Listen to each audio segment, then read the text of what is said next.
Vayu, Kapalbhati KRIYA. I'll come back to the details. I'll just show it how it is done in a standing posture. And it is always good to learn it in a standing posture because then you have the right feel of it later where you are straining if you are doing in a sitting posture. When you are, of course, doing it this way for a very long time may not be practical. And people have made various innovations to be able to do it correctly. But in all the cases, finally you have to do it in a way where you can do larger numbers, but you may not be able to continue those methods. So in this, you basically stand with the knees bent, and every time you are breathing in, you breathe in with the knees bent, and when you are breathing out, you straighten your knees and breathe out. So again, you take a deep breath, you bend your knees, you take a deep breath in, and as you're breathing out, you're straightening your knees and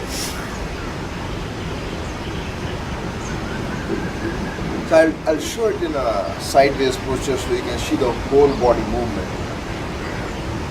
So it goes with the knees bent.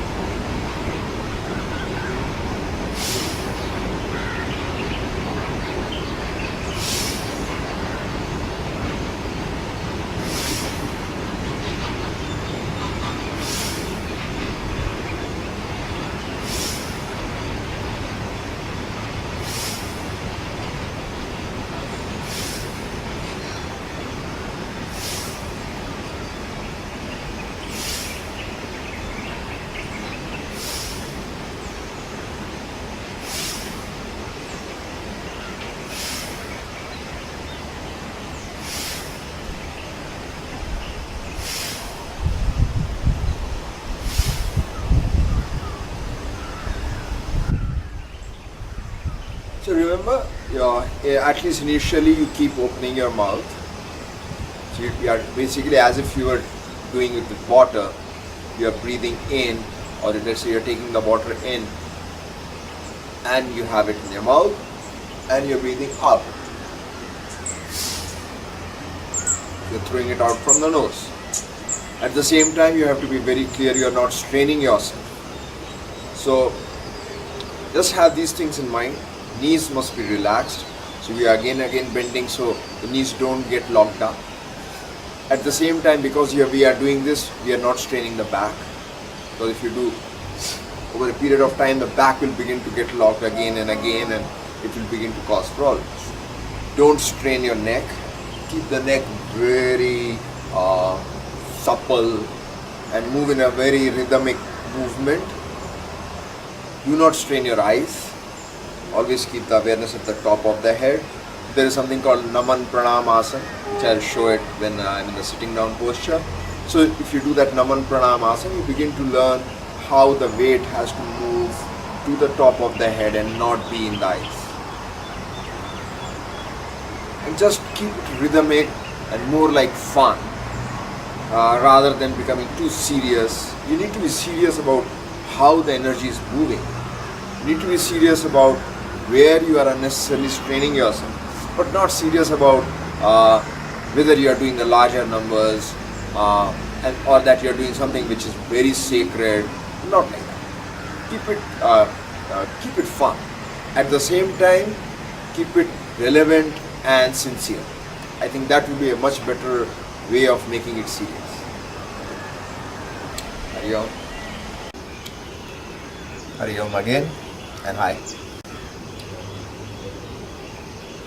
So before I go on to explain the practice, you can broadly divide it into 3 or 4 parts. The first part already I have explained in the standing posture. You have to be very clear you are not straining your knees, which is a very natural situation that happens, phenomena that happens. You should not strain your back, not your neck. Keep it very, very rhythmic. Do not strain your nose. You're not sneezing out, but you are following the energy as it would move while sneezing, or the energy as it would move when you take in the water from your mouth and throw it out of the nose, which is what is Kapalbhati Kriya. Kapalbhati Kriya is one of the Shatkarmas, and it is not to be used purely for therapeutic purposes. It does have therapeutic benefits, but if you are using it directly for therapeutic reasons, mistakes will be very common, and those mistakes can result in situations which can put you off from the practice. Excess of Kapalbhati Kriya, situations where you might have a lot of acidity, develop a lot of acidity, you might, that's why the diet has to be controlled. You might have sensations like too much blinking, you may develop rashes, you may develop ulcers in the mouth, which again is due to acidity. You might have problems with the eyes where you might not be able to look at light or even white things directly if you go in excess. These are all situations which will happen if you go in excess. That's why if you come across if you feel any pain in any part of the face or any strain in any part of the body, dryness in the throat or in the whole energy, internal system, the good thing would be to just stop. A good number to begin with would be 300 times. You can increase it to 500. Experts have said to do it like 3,600 times. I myself am not there yet.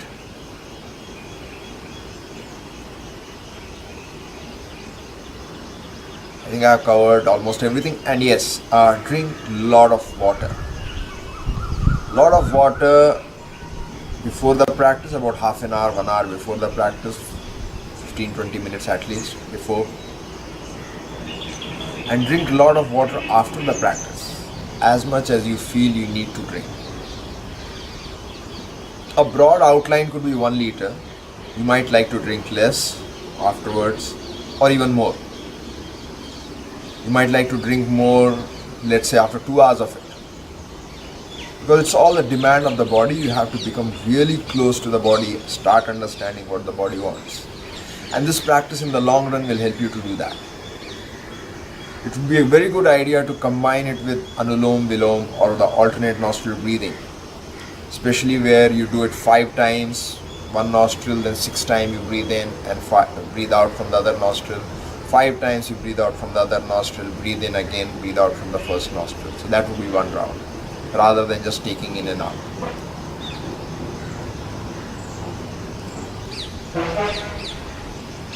Aerobics, any practice that would increase a lot of circulation. You might even just go walking, like Nordic walking, where you move your arms, also while you walk, almost as in a march past. Mountaineers would do that, mountain people, because they will be carrying sticks to help themselves. So you just assume that you're climbing a very high mountain, a difficult mountain, and you're having stakes, so you are walking with your arms. So that movement of arms will create movement of the heart and create a lot of circulation. It will create a lot of circulation in the chest region, not the movement of the heart. So these are certain things that you need to keep in mind. And of course, if you have any doubts at any point, you can just write to me. I'll put up my email ID towards the end.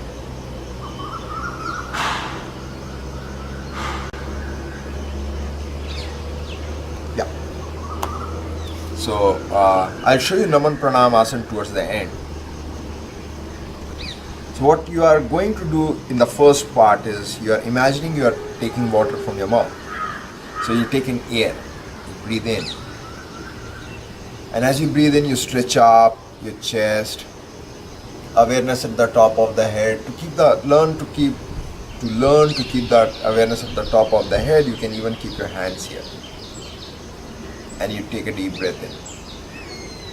And feel the breath moving up to your hands. And as you breathe out, feel the breath moving out of your nose. So the eye does not come in the way at all. Eye has to be absolutely relaxed. Too much strain in the eyes can result in glaucoma or cataract, which may not have happened normally to you.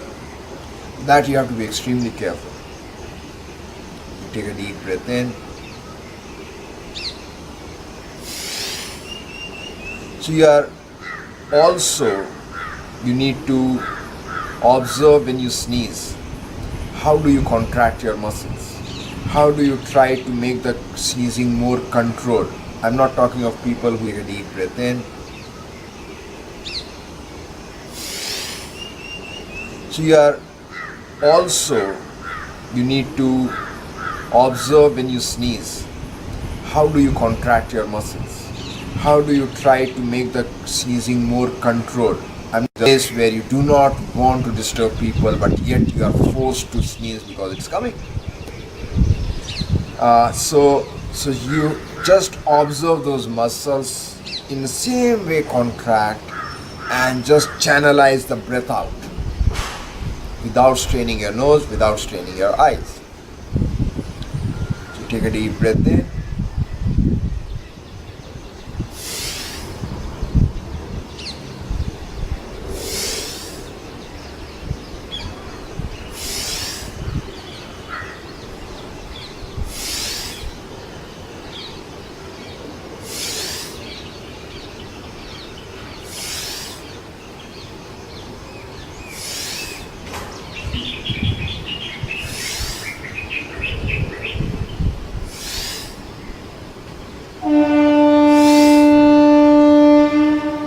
As you become very good in this, actually the practice itself will lead you to that. I won't say it is the second stage. I will say it is the natural state that you evolve into.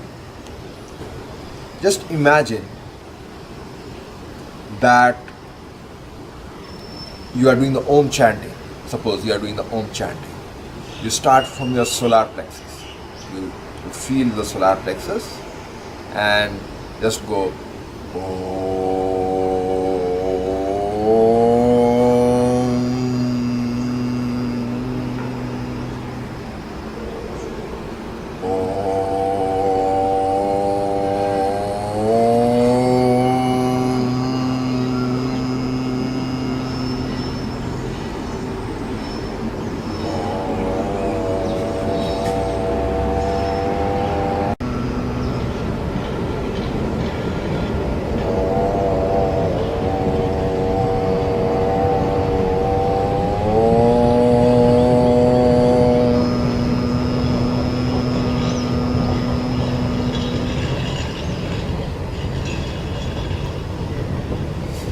So now what you are doing is you are feeling the energy here, feeling your awareness here. When you're doing that, you can feel all the energy retracting from the body and getting focused here. And then you shoot it up to the top of the head.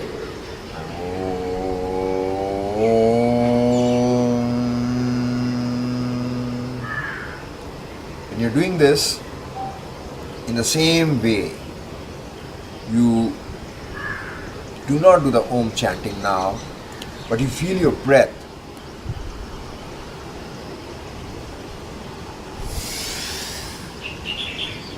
So you feel your breath, and as you're stretching up, you channel it up. And as you're breathing out, you breathe out. So it's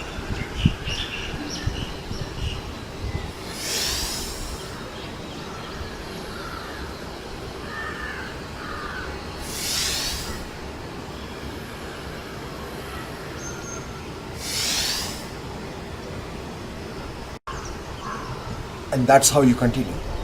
and you maintain the same rhythm, the same relaxation in the knees, the same relaxation in the back, neck. Just have to be so aware. So it is always good to go slow. It is wiser not to aim for numbers initially, but to focus on how it is working and what benefit you are getting. I'm sure if you cross 300 times or 500 times, you will have already solved your wheezing problems and you will be always fresh in mind and positive. So you do not need to really rush. Okay? And you need to be aware of the diet. You need to be aware that any baked food is going to cause problems. It's going to be a hindrance. Baked, spicy, all these are going to be a hindrance, because finally the body now has to not only deal with your physical and mental psychosomatic situation. Psychosomatic is because of the mind, the body develops a certain situation, habit, tendencies, attitudes. So all of those are going to affect the body system. So the body has to deal with that, pull the energy out. Now if you are taking the other things, you are causing additional problems for the body and hindrances basically. So you would need to find your own fine balance. I have found things that are cooling, watery in nature, not water itself, but watery in nature, like aloe vera, like cucumber. They all help in the practice. They are light. Aloe vera is heavy actually, but it's very cooling. So you might proportionate the quantity accordingly. You might mix it up with a lot of fibrous stuff and then consume it. So you really need to work on the diet. Do not take heavy things. As far as I am concerned, non-vegetarian is totally out of the way. Once in a while, when I say once in a while, you will have to find your own things, because I am not very sure about that. You might take it once in a month or something, but that would only teach you how the material affects you and how the practice benefits you. But it won't really assist the practice directly. It may assist it in the sense that it will, the non-veg stuff will pull the energy down and this will pull the energy up. So you will see the difference. Sometimes when we don't have money, we learn the value of money. For example, when we do not have our family around, friends around, we learn their value. We really miss them. Same way, when the energy moves down, you miss what you would have when the energy was up. So those things might help in that way. But otherwise, I do not see exactly how they may help. So I'm not against non-veg. I'm saying about the veg also, that you might not like to eat a lot of things which may hinder your practice once you see the benefits of it. So you have to be really aware of how these things are working.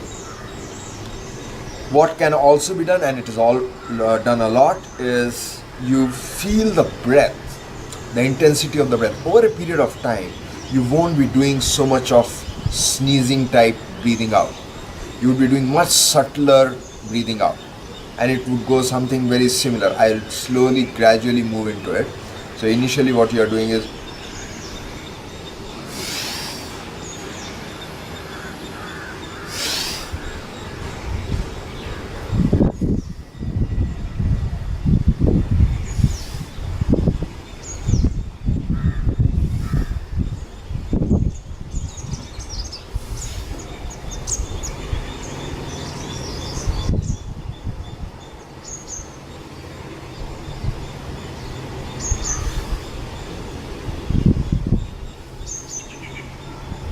So you can see that what I am doing is, initially I am beginning with the sound, so that the sound really brings me within. So I am making the breath really intense. Over a period of time, once my intensity is strong enough, I breathe in still deeply, but I don't need to make it like a gushing sound in or out. Initially I need to do that so that my awareness withdraws into within.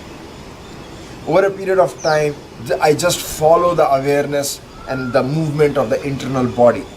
So I ensure that the body is contracting the same way, the awareness is moving the same way as it was when the breath was gushing in and out. But now I am totally following the energy and feeling the light within and just feeling the energy moving.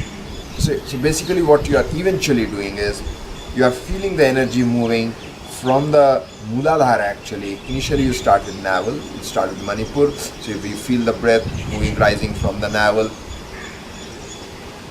and going out back to the navel. So it is moving along the spinal passage. So initially what you can do is, that may vary from person to person. You feel the energy going from the navel, along the spine, the top of the head, and coming along the forehead, frontal passage, front, and back to the navel. Now, when I'm saying navel, just imagine there is a kind of a ball between the spine and the navel. At the same level, maybe slightly down. So you imagine that point. A lot of in Orient, in Chinese system, that is also called the place for ki. So you're imagining that point, which according to them is 2 fingers below the navel center, which in Indian systems is the most probably the Vajranadi, because it has the same location. So you're imagining that, and Vajranadi does bring willpower, Vajranadi does bring a lot of focus, so it is quite possible that they are very correlated. And health of Vajranadi does affect the health of the person, immune system, strength of the immune system. So what the Chinese try to do is, what the Japanese system try to do is, the ki which has gone down, they try to bring it up. And what we are trying to do is similar thing that is happening in the process. We are bringing the breath up and back to that Vajranadi, or the slightly below the navel center, and in the process I'm saying both the things because most of the time you will find Manipur chakra given as the point, not Vajranadi. But I guess when you are doing the practice, the energy does move down to create a loop, and that correlates with the Vajranadi, and Vajranadi does get affected in a positive way. So you are moving the energy up. As it reaches the top of the head, you are shooting it up towards the top, and then letting it gradually flow down like a waterfall, down and back. And then again you start, as you contract your solar plexus, to pull it up, and it moves up and reaches here. From here it begins to shoot and comes down. So initially you follow the gushing thing, which has been correlated to sound. Personally, I do not advise people to worry about what is that sound, because once you start worrying about it, you are intellectualizing.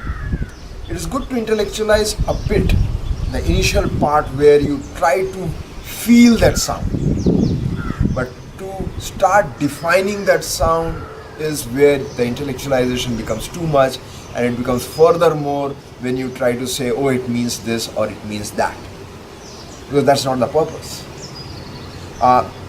In the long run, or to some people initially, it may help slightly to say, oh, that sound means the self, that is what I am. Yes and no, because the sound, when you are looking at it, it does not have any meaning. It can be seen as a tantric mantra which has an effect but no meaning.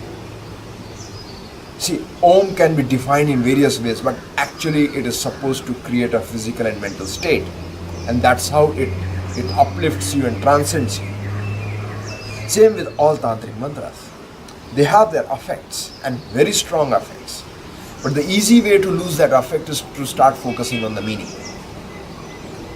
because it also restricts then the applications of it.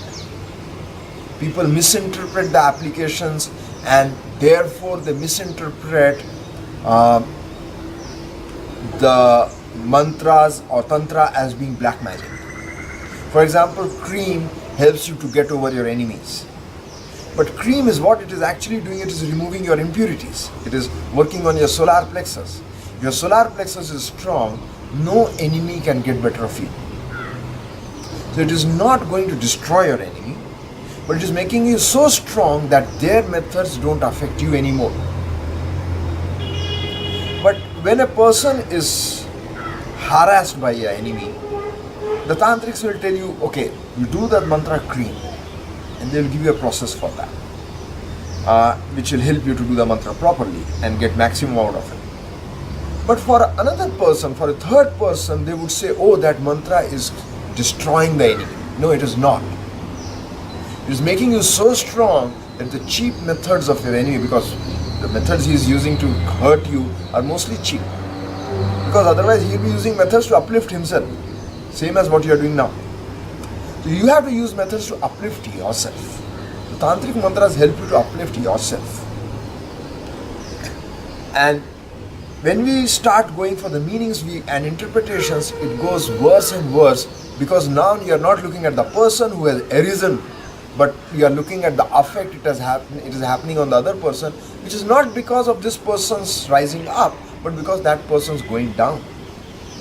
And he's going down further and further. So that's how you have to see it. So these mantras don't have a meaning, and they are not supposed to have a meaning. They are supposed to have an effect and an impact.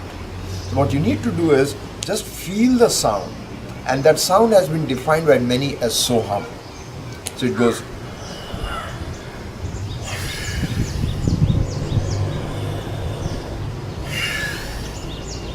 Over a period of time, it reverts. So you are doing hum as you go down. So you feel that hum first and then the so. So initially you are feeling the so first.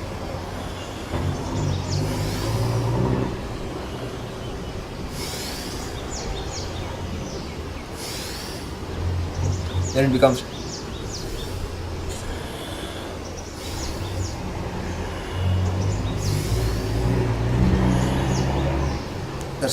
So you become aware of both the spinal passage and the frontal passage. And you alternate between that to move your awareness and feel the intensity more, and so that eventually you balance out in both. What is also required to understand is, as it becomes, so now when you are doing with the soham and forward and spinal and frontal passage, it goes into the realm of Ajapa Kriya. So you started with Kapalbhati Kriya, you move into the realm of Ajapa Kriya, where eventually you are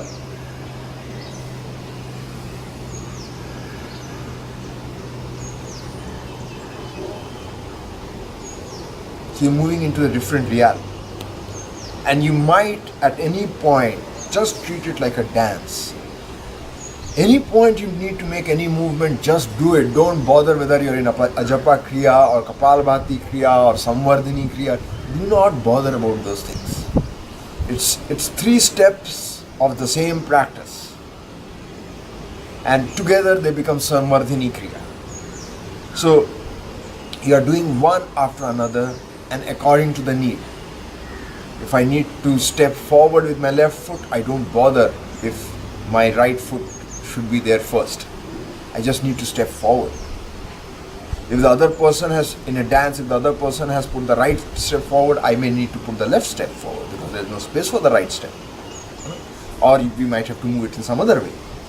So the point is that do not get too rigid about anything.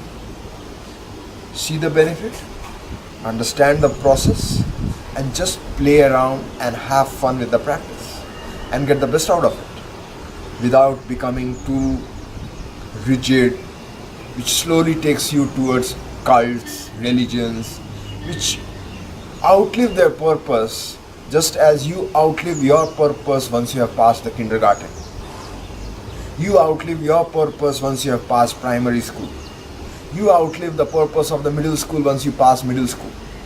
So once you get the practice right, You do not have the need for being part of religions and cults unless you want to help others to understand the process. Because those religions and cults create groups. Those groups give you a good place to find people to help others. And sometimes the process helps you to learn more things. The process helps you in staying away from people who do not understand your process, and they are in fact trying to create problems for your process, for you to be in the process. So those religions and cults have a purpose. But it is important for you to understand how to reach out to others. See, if I am working for Infosys or some very good company, it helps me to be part of the culture of that company, because that gives me a space to serve, to reach out, to learn. But if I am able to reach out to others outside the company, it can also help me to identify people who may not be otherwise able to come in, or they may be able to bring in a fresh air which may help some stagnation which sets in to come out of that stagnation. Because once things are rigid, their stagnation is one of the fallouts, and that can happen to the best of the people, to the best of the groups. That's why people are always looking for fresh ideas, fresh people to bring in that fresh feeling. And those freshness does not always come from an established system. Many times it can come to people by birth, because of their hardships, by their circumstances, which may not have come to them if they were in such a protected environment. And that could be very useful for us to bring in and to create challenges for the people who are already there, so they move out of their stagnation. Hari Om again.